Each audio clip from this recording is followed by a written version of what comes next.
Are you about to watch this video and you're not liked and subscribed to it? Like the video, please. Just go down. It's right there. It's right there. I did. I hit it. I hit it. Have you hit it? Kumar Rocker situation. Oh, man, Jared.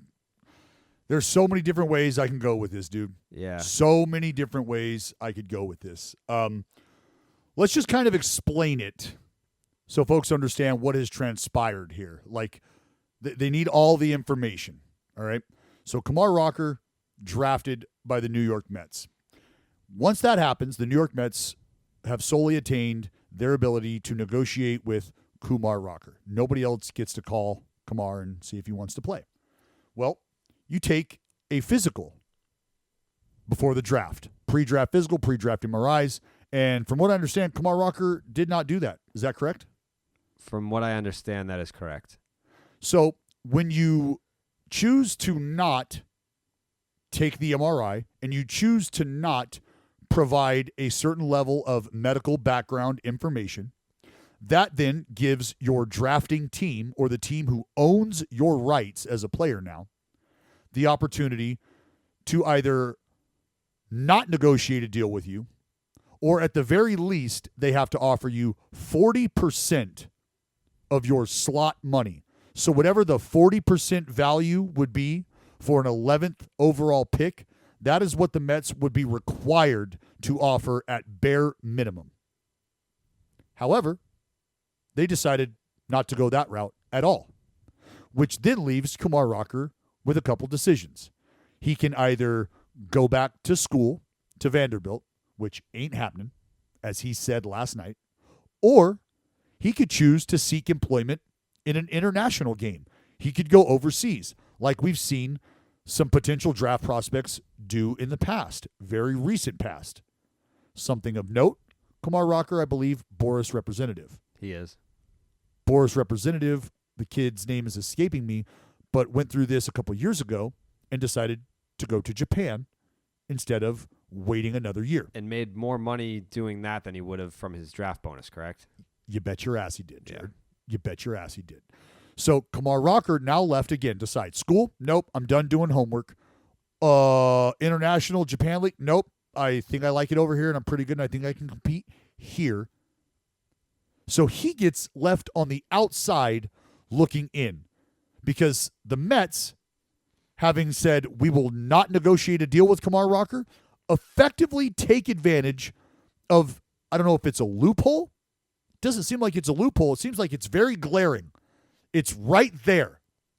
The Mets don't have to give Rocker anything, and they now secure the 11th pick in next year's draft. So after all of this has transpired, the Mets spent zero money on Rocker, missed out on their 11th pick this year, but next year will receive an 11th pick. No harm, no foul. The Mets are in no worse position aside from being light their first draft pick. That's it. And Kumar Rocker can't work. Can't work. In the big leagues. In the big leagues. And this is and where it fucking burns me, Carrabis, is Uncle Stevie Cohen jumps on the tweet box last night and basically peels back another layer of the onion for everybody to take a look at and taste. And how did that go over? Not well. Here's the tweet from Steve Cohen. Oh, it's bad. The owner, GM, the string puller of the New York Mets, took to Twitter to say, education time. Baseball draft picks are worth up to 5 times their slot value to clubs. I never shy away from investments that can make me that type of return. Wow. Poor choice of words. I know what he's trying to say. What's he trying to say? I think, so, wait, I just had it pulled up right here. Where the fuck did it go? Steve Cohen. Okay, education time. Baseball draft picks are worth up to 5 times their slot value to clubs. I never shy away from investments that can make me that type of return. So, I don't know how he could have, he should have kept this one in the drafts, first of all. Yeah. But I never shy away from investments that can make me that type of return. He never should have equated a human being to an investment that he can profit off of. I want to say it was Shane Green. Feel like there's a certain mentality attached to that type of behavior. Right. And I think just it doesn't – you can say – because it is what it is. Like when you are talking about an owner of a baseball team and you're talking about having to pay these monstrous salaries to them, like the biggest ones, like that's an investment. And the return on that investment is production that you would hope would lead to a championship. So it's not that it's inaccurate. It's just that it is when you put it as bluntly as that, it doesn't sit well with the actual human beings involved, and then it doesn't obviously sit well with the human beings who kind of see it from an inhumane perspective, where it's like, you know, these are people. Like we're talking about people here. We're not talking about stocks. But that's how, again, this is the mentality of ownership across baseball. Ownership, frankly, across major sports, I would say. Just by watching the way free agent markets work and things like that. Like, owners have never been in favor of relinquishing control and then putting themselves in a position to have to compensate. The owners are not a fan of that. So for them to speak as openly and as bluntly about the process of how this goes, that was Steve Cohen telling you, look, if I really felt like I was going to get the return, I'd make that move. Yeah. I don't think I'm getting that return here. I'm not making that move. So what's best for me here as a business decision is to take the 11th pick I'm going to get next year, let this individual, and that's the thing, is if I'm using the Steve Cohen approach here, I can't use that word individual because he doesn't see Kumar Rocker as an individual. No. He sees Kumar Rocker as simply an asset, as a resource. That is it. He is trading in commodities, and I've said this before. And in baseball and in sports, your commodity is a human being, flesh, blood, and bone. He doesn't see him that way, though. He's telling you that on his Twitter. These are simply investments, man. He's an investment. And if I thought that I could get out of him what I think I could get out of him, then I'd throw the 40% offer at him, the bare minimum 40% at him, and I'd see if he'd take it, and I'd be okay with it. But I'm not even okay with that. I'd much rather have this draft pick because it's worth 5 times more to me than whatever I would have to pay him. Right. And it's like, whoa. And you're also just openly admitting, like, hey, I am going to wildly underpay you and benefit from that exponentially. Exponentially. So he's telling everyone, you see this old ass antiquated rule that makes no sense and completely fucks the player in this situation? Well, I'm going to go ahead and take advantage of that. Sure. That's what I'm going to do. I'm going to use that. Anybody mad about it? Why are you mad about it? It's a rule. It's on the rule books. You don't get to be angry about the rule. No. It's on the rule books. So The flip side about this, just real quick, think about, there's got to be something in place, because if you drafted me, Jared, and I had the right to go, no, I don't want to go play with Jared. Anybody else want to sign me? Yeah, we do. Well, your favorite team or the most successful team or whatever, like it that's defeats where the all purpose of the draft. Right, totally defeats the purpose of the draft. But the organization deciding not to take the player, or the organization having some buyer's remorse, if you will, or not being able to come to an agreement, that shouldn't mean the player is no longer allowed to entertain offers from organizations who might be willing to make that 40% offer, who might be willing to take whatever they can get in a Kumar Rocker, because maybe they're confident in their ability to get him healthy. Maybe they're confident in their ability to build him up and strengthen him to where he doesn't break down because of what the medicals have scared everybody else off. Maybe they're willing to ride the storm, where it's like, okay, so we're going to clip him. We're going to lose 2 years of this guy, but we'll take 4 years. Yep. And they're okay with that. Unfortunately, Kumar Rocker doesn't get that opportunity, and I would love for somebody to explain to me why. So let's just say hypothetically that there were a system in place where to this situation in particular, a deal didn't get done because the Mets. A deal did not get done because Kumar Rocker was asking for too much money or whatever, because we have slot for a reason. Every single player in the draft, there is a slot value for each spot in the draft. And if Kumar Rocker is willing to sign for slot value and a deal doesn't get done, he should be able to sign with whatever team he wants after that.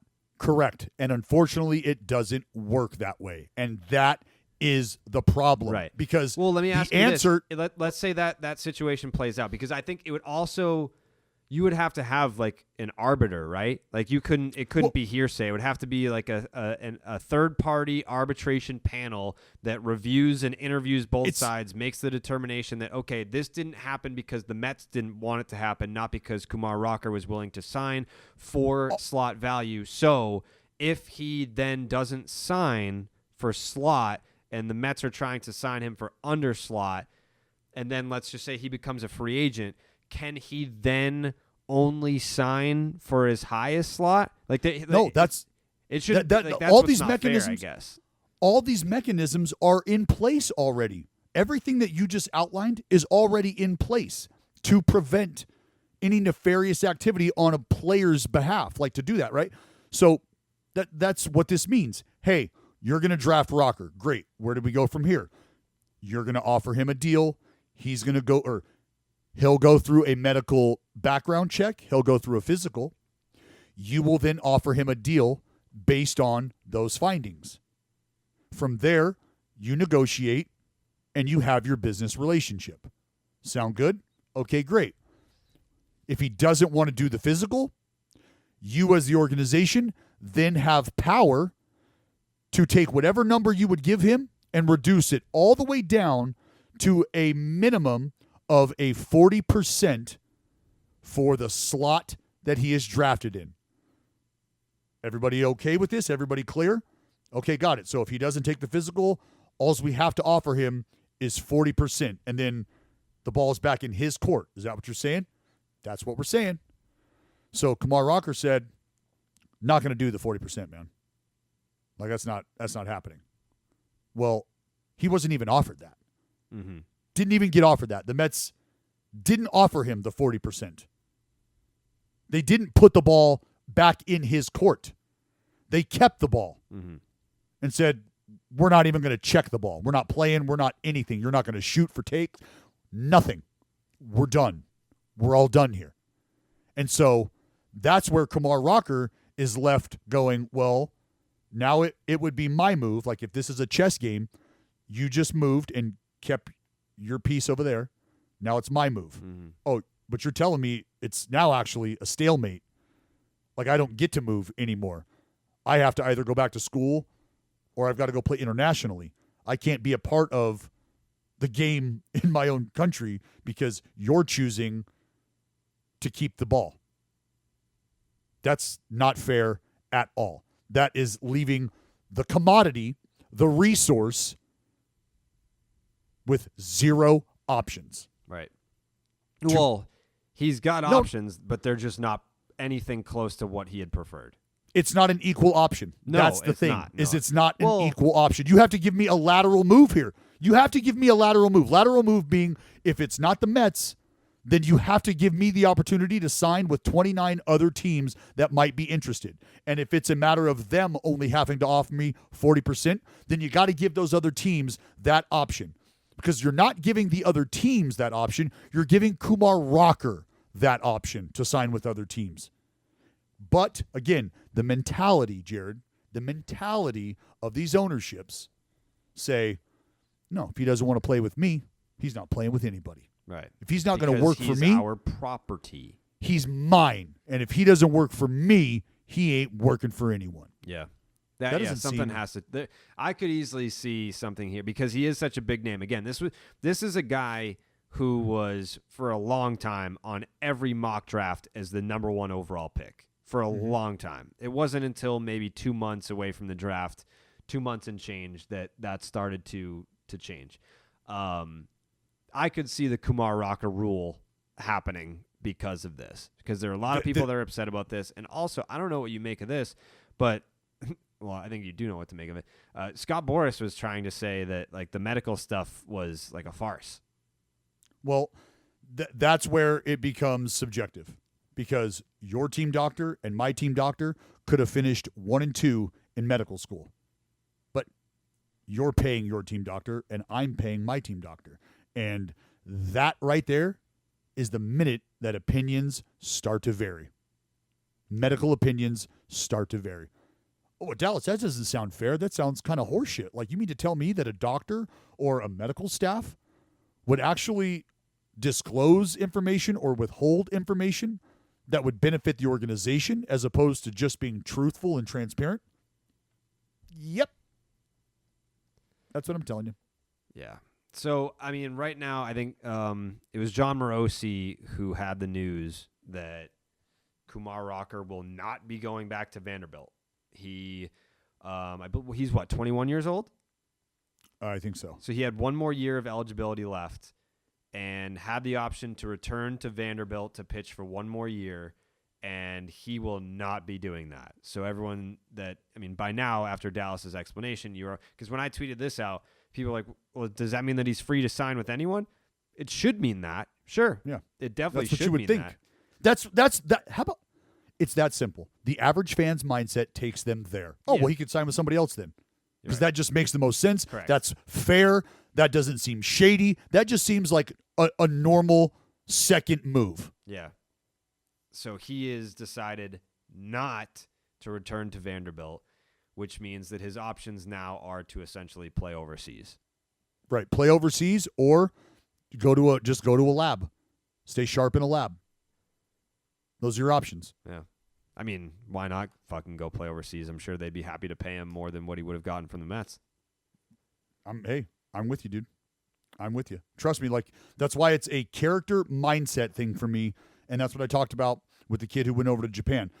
Him and his family went over to Japan, met the organizations, talked about the routine, talked about how things were going to go. Can you make this lifestyle work right here, right now? If what you want at the end of the rainbow is to get back here to the big leagues, well, we can offer you money, we can offer you experience, and we can offer you an opportunity to stay sharp and eventually live out your dream. How's that sound for you? You're just going to be doing it in a place where it's completely foreign to you. You okay with that? Because the baseball field's not foreign. Everything else, yes. Baseball field, no. If you're good with that, your future's waiting for you. Yeah. What do you think he does? I would believe that oh, man. You know what? Let me rephrase this. With what Boras said about the medicals, whether or not Kumar Rocker pitches competitively this year is something that impacts the statements surrounding the medicals. If he doesn't pitch this year competitively or does so in a small window, then I believe there's some credence you have to give to the notion that medicals might not have been everything the Mets wanted to see. Because if they raised that flag and went public with it, and Kumar Rocker doesn't go out there and work a full year like you would maybe expect a guy to if the option was there, then I think people would say, oh, well, maybe Kumar Rocker didn't go pitch because he knew he wasn't as healthy as he was. And if he goes and pitches and blows out, then what happens? Mm-hmm. He's not going to come back to the States and get drafted. He's going to miss out on that. So if Kumar Rocker sits out, I could see some people going, yeah, you know why he sat out? He sat out to get healthy. He sat out to clear up any issues that there could have been with an elbow so that next time around he enters the draft, he gets that MRI, he gets the pre-med pictures taken, and we don't have this issue again. Like, I could see that happening as well.